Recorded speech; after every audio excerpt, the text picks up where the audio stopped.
Hi everyone, well today we're going to have a go at placing this into this. So this is a £13,500 capacity winch with a synthetic rope, and it is going to go into this steel bar here by Hammer. Okay, so here are some of the observations so far we've got to take note of. Here is a pre-collision assist sensor here, which is for the Ford Ranger, and I've got to be able to look at where that sensor is in relation to the winch. So that's something I'll do once I open up and have a little look. The other thing to note is the access points, because there's an access point here and there's another access point underneath here where I can put my hand in and get access to the clutch that I will need to use to operate the winch. So I need to be aware of that and the position of the clutch, and we'll go through that and explain some of that in a minute. So the big question really is, do I need to take the front bar off? Can I place the winch inside? Maybe taking this front section away and sliding it down. Not sure yet. Do I have to take the underneath plate off to be able to get access to do the bolts? All of that is an unknown.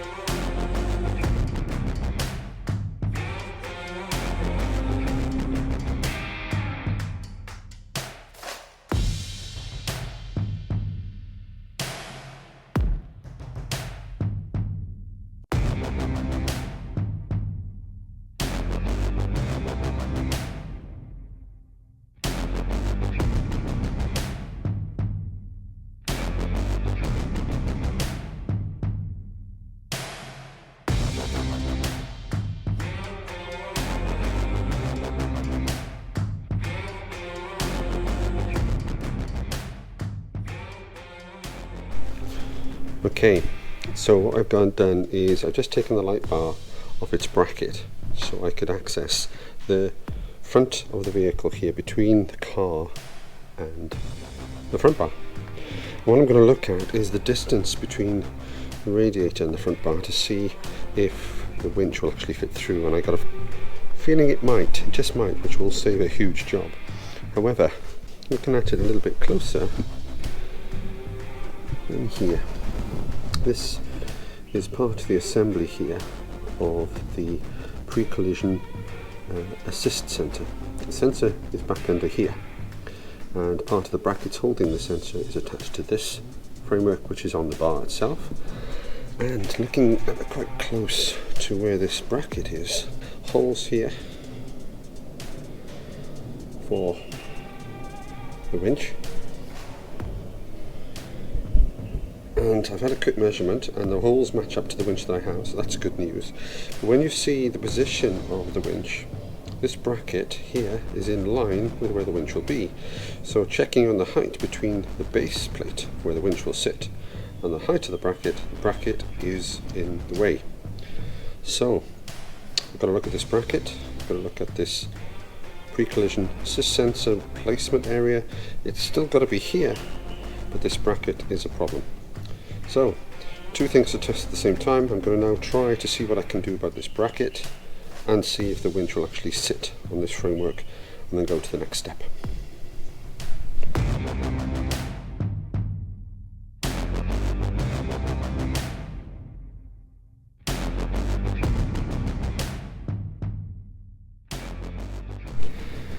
So what I've done now is I've actually taken the number plate off. Two brackets here which screw in to these for the number plate, and now I can get access to these bolts under here for the pre-collision assistant bracket, and also get access to put in the plate here for the winch as well. So that looks as if that might be a good job. Let's go see if I can take this bracket off. So that bracket that was on the bar are removed, which leaves a bit more space. However, there's a little bit more to do with regards to this sensor, so I have to work on that.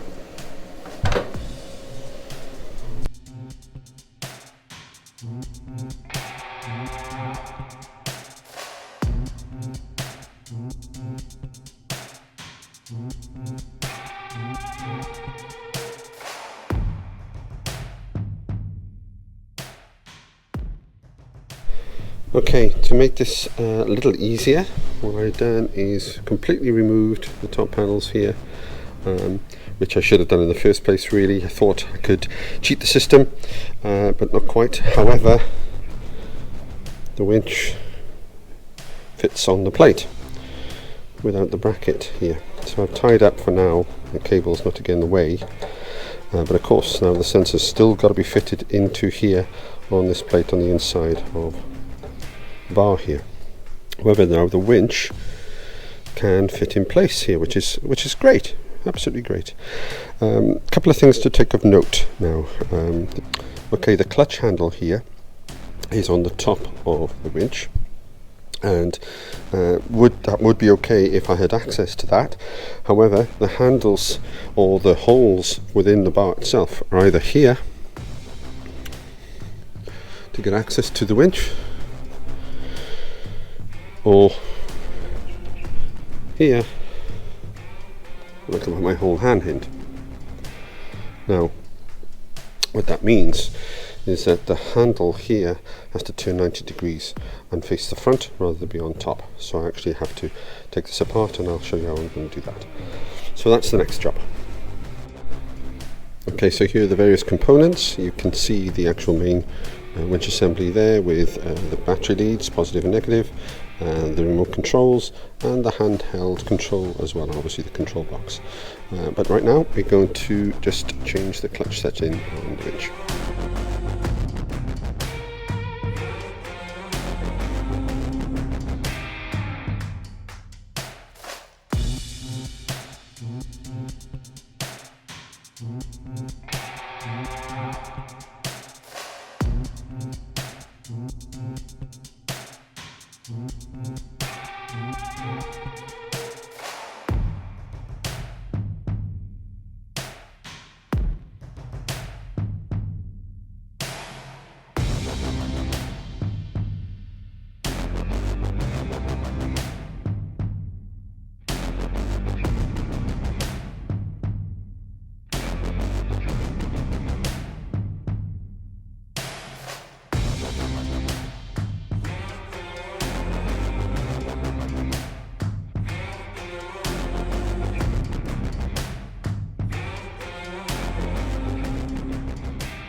Okay, so I've another look at this. I've now lifted the plate up and rotated it, and I wanted it 90 degrees, but it's not quite 90 degrees. I would probably say it's closer to 100 degrees. It's come around that way, and it's pointing more down than it is horizontal.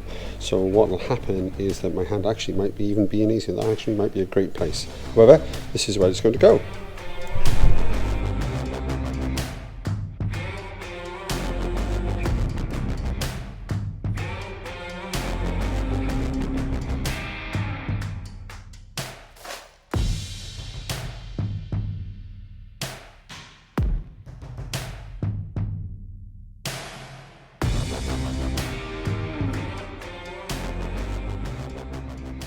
I have taken the underbody plate off to get more access to the holes here, and I've also taken away this mask here so that I can really get access into what I need to do regarding fastening the bolts here. So I can now get access to tightening the bolts underneath the bolt up into.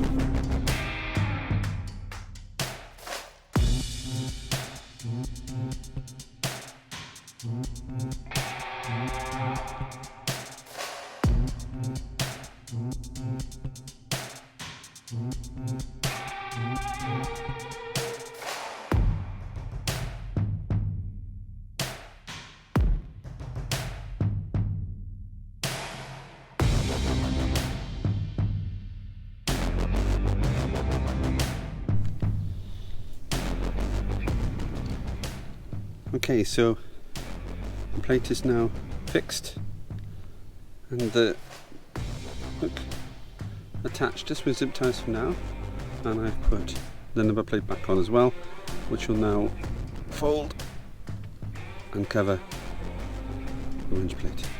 Okay, now I've put the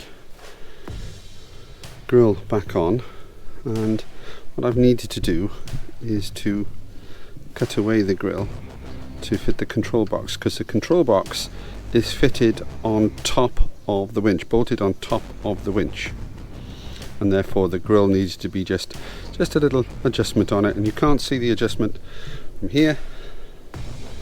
It's just close up where you can see the adjustment. Also now, so you've got the cables that go from the control box to the winch, and the winch itself has the controls to be able to manage what will happen on a remote control as well from the control box.